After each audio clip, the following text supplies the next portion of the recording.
হে যুবক সম্প্রদায়, আপনাকে বলছি মুহাম্মদুর রাসূলুল্লাহ সাল্লাল্লাহু আলাইহি ওয়াসাল্লাম তিনি রাস্তা দিয়ে যাওয়ার সময় সালাম দিতেন কি দিতেন না? বলেন। সালাম দিতেন। আপনাকে সালাম দিতে হবে। মুহাম্মদুর রাসূলুল্লাহ সাল্লাল্লাহু আলাইহি ওয়াসাল্লাম সালামের জবাব নিতেন, আপনাকে সালামের জবাব নিতে হবে। মুহাম্মদুর রাসূলুল্লাহ সাল্লাল্লাহু আলাইহি ওয়াসাল্লাম হাসি দিলে দোয়া পড়তেন, আপনাকে পড়তে হবে। তিনি হাসির বিপরীত দোয়ার বিপরীতে দোয়া পড়তেন, আপনাকে পড়তে হবে।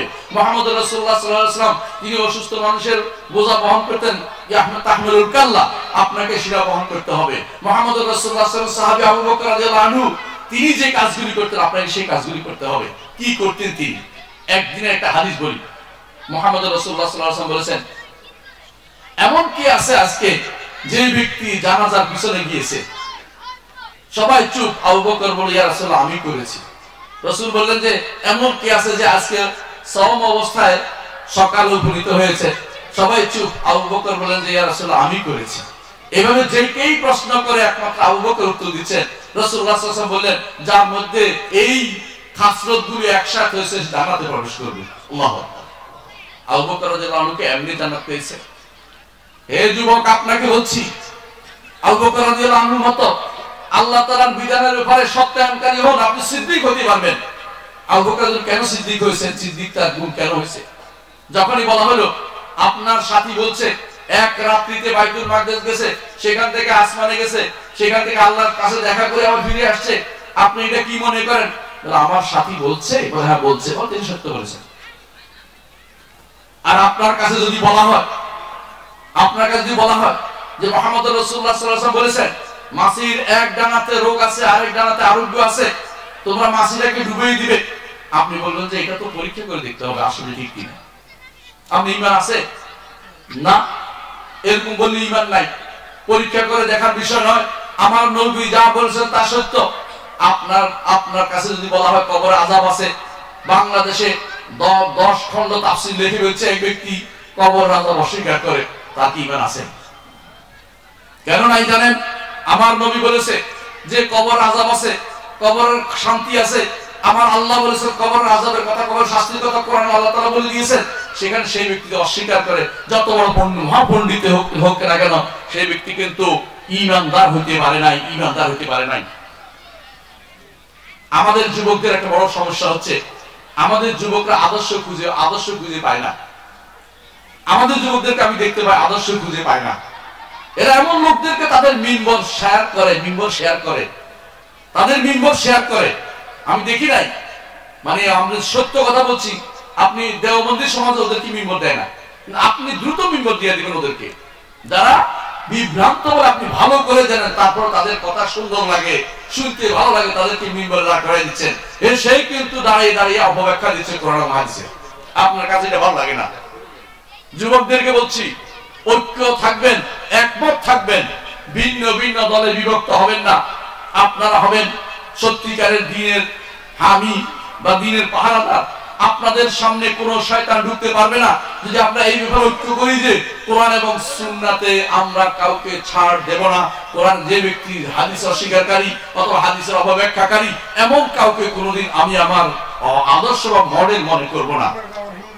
এই জন্য যুবকদেরকে বলবো, দয়া করে এমন কিছু করবেন না যে জিনিসটা আপনার ঈমানকে নষ্ট করে দিবে। আল্লাহ তাআলা কোরআনে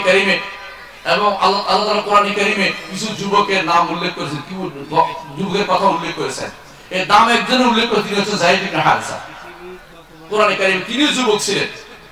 আপনি কি চিন্তা করতে পারেন, যায়েদ ইবনে হারেসা তার স্ত্রী তালাক দিচ্ছেন, এরপর রাসূল তারপরে বিয়ে করছেন, কোনদিন কি তিনি এবার অভিযোগ দিয়েছেন?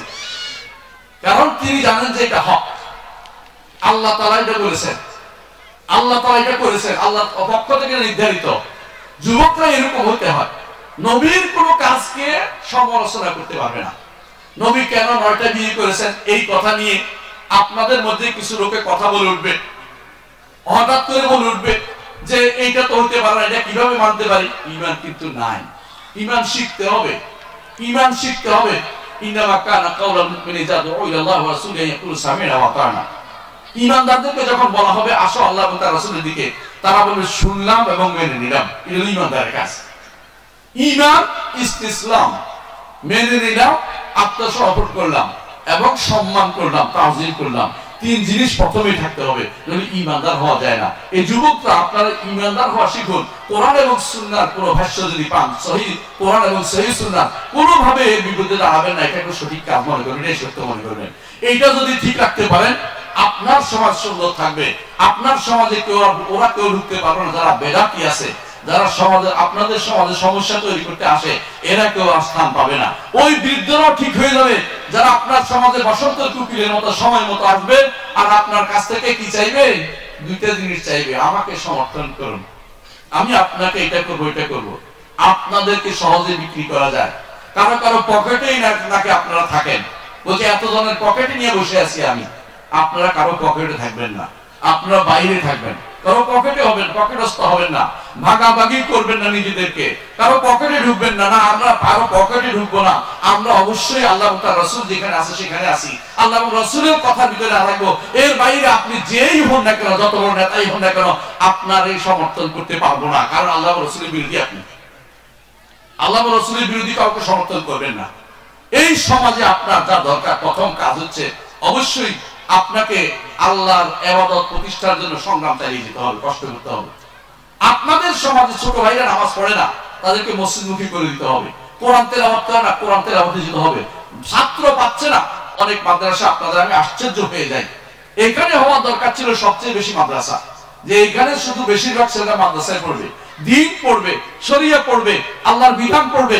এখানে দেখি সবচেয়ে দুর্ভাগ্য যে এখানে কোরআন ঠিক মতো পড়তে পারে না, এখানে ঠিক মতো হাদিস পড়া হয় না। এখানে মাদ্রাসায় পড়া সবাইগুলো কি স্কুলে পড়ানো হচ্ছে সব সন্তানদেরকে, এবং কেউ দিন আচ্ছা একটা মানুষ যদি তার এক সন্তানকে স্কুলে দেয়, এক সন্তানকে মাদ্রাসা দেয়, কি ঠিক আছে কিনা কাজটা আপনারা বলেন? তাহলে একজনকে জাহান্নামে যাওয়ার পথ তৈরি দিচ্ছে, একজনকে কি মাদ্রাসায় একজন জাহান্নামে যাক, একজন জান্নাতে যাক, ঠিক আছে, ঠিক আছে, না এই নীতি ঠিক আছে? কখনো হতে পারে না এই নীতি। কেন বলছি মাদ্রাসা এবং স্কুল আলাদা কেন বলছি? আপনি ভালো করে জানেন, যদি আল্লাহ এবং তার রাসূল নীতির উপদেষ্টিত মাদ্রাসা হয়, সেই মাদ্রাসা অবশ্যই তাকে শিখাবে ক্বাল আল্লাহু ওয়া ক্বাল রাসূল, আল্লাহ কি বলছেন আর রাসূল কি বলেছেন। আর যদি স্কুলে সে পড়ে, স্কুলে শিখাবে বার্নার্ড কি বলেছেন, অর্নার্ড কি বলেছেন, ওই লিঙ্কন কি বলেছেন, বিঙ্কন কি বলেছেন, এগুলি মুখস্থ করাবে, ঠিক কিনা বলেন আমাকে? কারণ সে আপনাকে দিন শিখাবে না, দিন শিখাবে 50 মার্কের, তাও ঐচ্ছিক, যে ইচ্ছা সে পড়বে, যে ইচ্ছা সে পড়বে না। ওইখানে পড়ে আপনার কি লাভ হবে? ওইটা তো আপনার কোনো কাজে আসবে না জীবনে কোনোদিন। এই যুবক, সময়টা কাজে লাগান। আপনি হয়তো পড়তে পারেন নাই আল্লাহর এবং তার রাসূলের কিতাব পড়তে পারেন নাই, মাদ্রাসায় পড়েন নাই, দিন পড়েন নাই, এখনো সময় আছে আলহামদুলিল্লাহ। এখন এত বেশি পরিমাণে আপনাদের কাছে ম্যাটেরিয়াল আছে, ইচ্ছা করলে ঘরে বসে মানুষ আলেম হতে পারে, ঘরে বসে মানুষ দিন শিখতে পারে, আরবি শিখতে পারে।